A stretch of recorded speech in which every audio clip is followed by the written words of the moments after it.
আসুন বন্ধু, এই যে গাছ আপনাদেরকে আবার পরিচিত করতে আসছে। এই যে দেখেন কেলার গাছ, এই কেলা গাছ, এই যে কেলা গাছটা দেখুন। এই কেলা গাছের কী উপকার করে মানুষের, আপনারা ওষুধের সম্পর্কে জেনে নিন।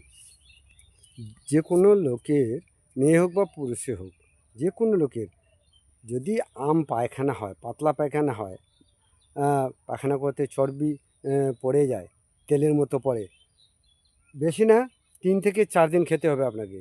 এই গাছটার শিকড়টা এই যে দেখাচ্ছি, কেলা গাছের শিকড়টা, এই যে শিকড়টা, এই শিকড়টার মধ্যে ভিতরে এই যে শিকড়টা, এই শিকড়টা তুলে নিতে হবে। একটা বড় শিকড় একটা তুলে নিতে হবে।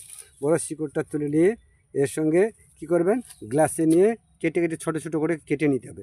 ছোটো ছোটো কেটে দেওয়ার পরে ওর সঙ্গে হালকা রাত্রে ভিজিয়ে দিবেন, সকালে 1 গ্লাস ওর সঙ্গে আরও মিক্স করে দিয়ে, এই কেলা গাছের শিকড় কিন্তু, এই কেলা গাছের শিকড়, এই কেলা গাছ আমরা আঠিয়া বলে, আঠিয়া কেলা নামে আমার পরিচিত। তো আমাশা যদি থাকে যে কোনো লোকের, তাহলে 6 থেকে 7 দিন ব্যবহার করতে হবে, খালি পেটে খেতে হবে।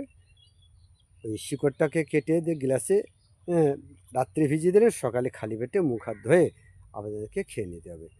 দেখবেন 4 থেকে 7 দিনের মধ্যেই আপনার আমাশা পেটের কমপ্লিট হয়ে যাবে। আসুন আমার ভিডিওতে ফলো করুন। এরকম ভিডিওগুলো ওষুধের ব্যাপারে আপনারা জানতে পারবেন। হ্যাঁ, শিখে আপনারা ব্যবহার করুন। আমার ভিডিওতে ফলো করুন, সাবস্ক্রাইব করুন। এই যে দেখাচ্ছি গাছটা দেখে নিন, এই যে গাছ।